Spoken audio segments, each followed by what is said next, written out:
Assalamualaikum warahmatullahi wabarakatuh. Nama saya Muhammad Zidan Fasya, NPM 2117051070.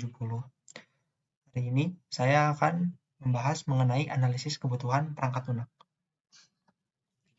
Apa itu analisis kebutuhan perangkat lunak? Analisis kebutuhan perangkat lunak ialah proses untuk mendapatkan informasi mengenai perangkat yang diinginkan oleh pengguna. Informasi yang didapat akan menjadi acuan dalam menyelesaikan perangkat lunak.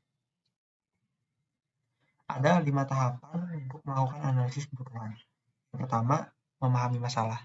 Dalam memahami masalah, kita harus memperhatikan latar belakang perangkat lunak, target pengguna, di mana perangkat lunak akan digunakan, dan cakupan pekerjaan. Yang kedua ada mengidentifikasi kebutuhan pemakai.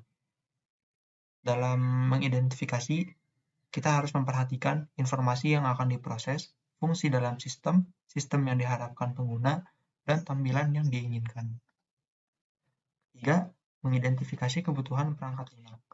Dalam mengidentifikasi kebutuhan perangkat lunak, ini dibagi menjadi 3. Yang pertama, kebutuhan fungsional, yaitu kebutuhan yang berkaitan dengan fungsi atau proses transformasi yang harus mampu dilakukan oleh perangkat lunak.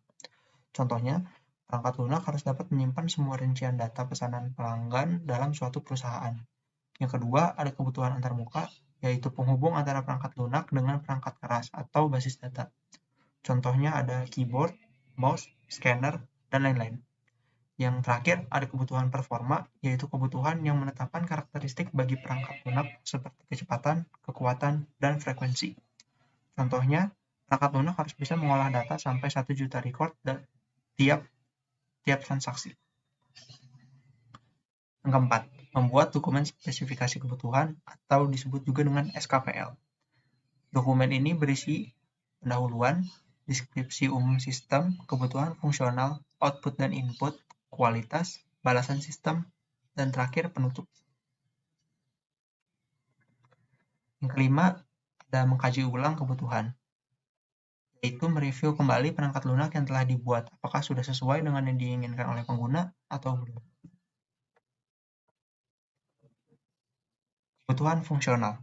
Kebutuhan fungsional ialah jenis kebutuhan tentang proses yang nantinya dilakukan oleh sistem. Kebutuhan fungsional juga berisikan informasi yang harus ada dan dihasilkan oleh sistem. Contohnya, input, output, proses, dan data store. Lalu ada kebutuhan non-fungsional, yaitu jenis kebutuhan untuk menentukan spesifikasi kebutuhan sistem. Kebutuhan yang menentukan kriteria non-fungsional dapat digunakan dalam menilai sebuah sistem operasi daripada perilaku spesifik. Contohnya, performance, budget, waktu, dokumentasi, kualitas manajemen, dan keamanan.